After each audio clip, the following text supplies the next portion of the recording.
Olá, um bom dia na paz do Senhor.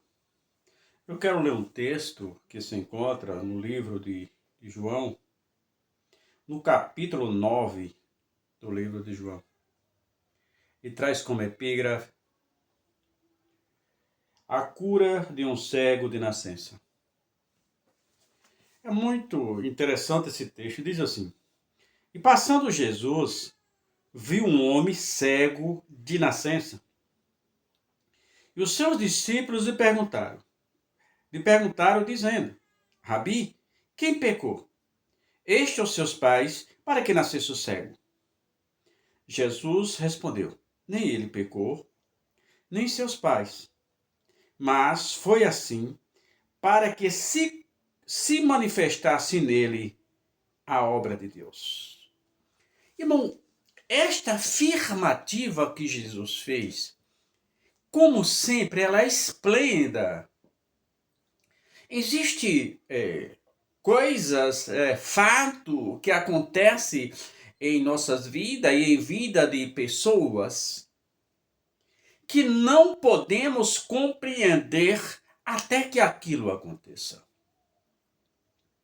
O que Jesus deixou bem claro naquele momento, naquela afirmativa, ora, em Israel havia sempre uma associação entre o mal, um infortúnio, né, ou qualquer coisa dessa natureza, com a vida de erro que a pessoa levava.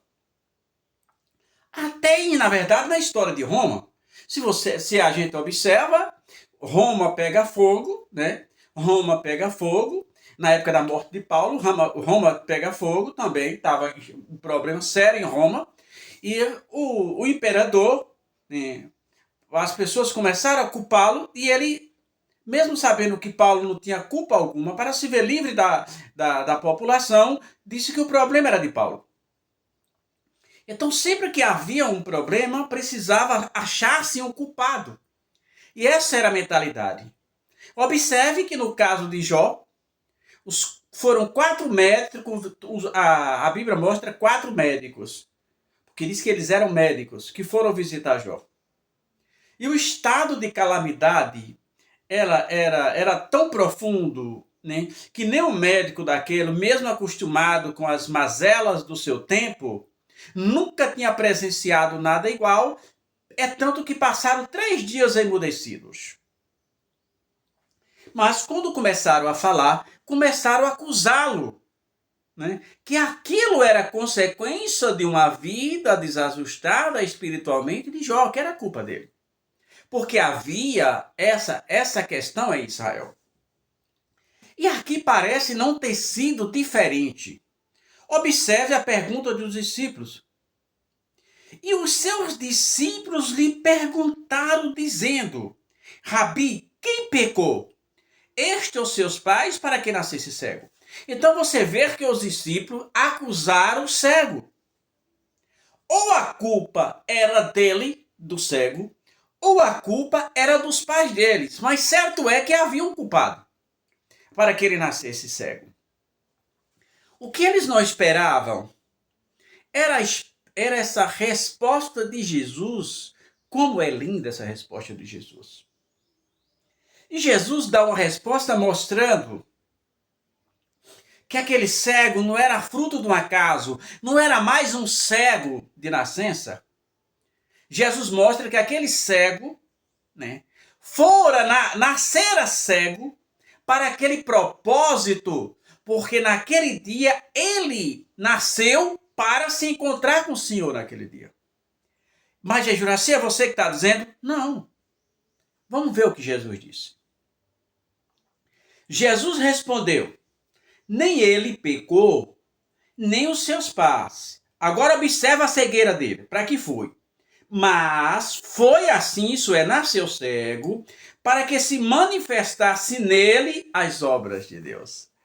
Então, aquele cego que nasceu cego, nasceu com um propósito, porque em determinado momento de sua trajetória de vida, ele ia se encontrar com o Salvador do mundo, o Senhor Jesus Cristo de Nazaré ia dar a vista àquele cego. E seria um grande feito, porque era um cego de nascença e todos conheciam aquele cego na nascença. E Jesus, para manifestar a sua glória, vamos ver o que continua dizendo. E convém, e Jesus disse, convém que eu faça a obra daquele que me enviou, enquanto é dia, porque noite vem quando não podemos trabalhar. Aí Jesus faz uma coisa engraçada. Talvez se fosse hoje, as pessoas não aceitassem. Porque Jesus cospe no chão. Observe, irmão, que para Jesus o método é qualquer um. No importante não era o método que ele usou. O importante é que ele usou. Não importa o que for. Ele cospe no chão. Faz lodo com aquele cuspe que ele faz no chão. Coloca nos olhos do cego e diz assim, vai lavar no tanque de Siloé. Aí entra outra grande mensagem para nós. Outra grande mensagem. Jesus poderia ter curado aquele cego sem nenhum esforço? Certo é que podia. Mas eu já falei em outros vídeos que todas as vezes que Jesus vai fazer um milagre, que me desculpe outros movimentos, mas Jesus, sempre que ele fez um milagre, ele contou com a ajuda daquele que recebera. Tinha sempre a participação do homem em todos os milagres que Jesus fez. Quando ele se destinava a fazer o milagre, ele usava aquela pessoa. E ali foi para que tivesse a participação e a obediência do homem. Eles vai e lave no tanque de Siloé. Então, o que é que nós aprendemos nessa mensagem? Deus não pode ser questionado pelos seus atos, as suas ações, porque ele sempre sabe o que está fazendo. Quando Deus toma uma decisão, será sempre a mais correta, mesmo que esta decisão seja dolorida. Lembra do rei dos 15 anos? Deus diz, arruma a tua casa, né? Porque dessa doença tu não vai escapar. Inclusive, alguns pregadores, por falta de conhecimento, por falta de Bíblia, diz que os filhos do rei estava desordenado e Deus mandou arrumar sua casa. O rei não tinha filho. O primeiro filho dele nasce 2 anos depois, que foi Manassés. Então, quando Deus disse, arruma a sua casa, Deus estava dizendo, prepara um sucessor para o reino. E não era um sentido figurado da palavra. Deus sempre sabe o que está fazendo. Foi o que aconteceu com aquele cego. Aquele cego nasceu para que naquele dia se manifestasse a glória de Deus. E as pessoas só foram entender quando Jesus falou aquilo. E no caso do rei, ele insistiu que ele era realmente um homem fiel a Deus. Ele insistiu e Deus deu mais 15 anos e era o que Deus não queria fazer. Eu já disse em outras vezes que há uma diferença entre mudar e poder mudar.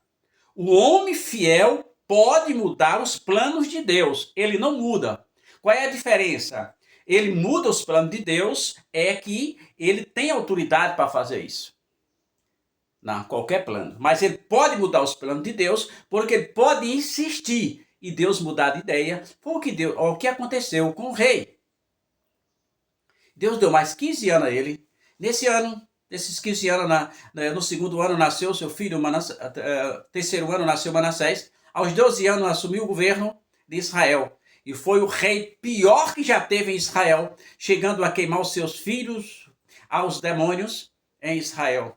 Mas foi levado ao cativeiro, mas por misericórdia de Deus, ele se arrependeu no final do seu reinado, ou no final da sua idade, Deus devolveu o reino. Então, Deus sempre sabe o que faz. Ninguém conseguiu, talvez, ver a trajetória daquele cego.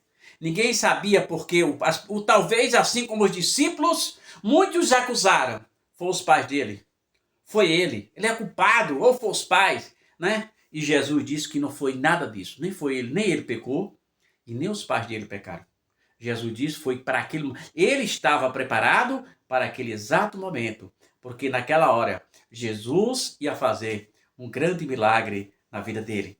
Então, cuidado, nem sempre o que você vê aparente é o que consta na realidade. Às vezes é outra coisa a realidade, bem diferente daquela que os nossos olhos estão vendo. Às vezes nós temos a mesma posição dos discípulos. Foi ele ou seus pais? E Jesus disse, nenhum dos dois. Pense nisso.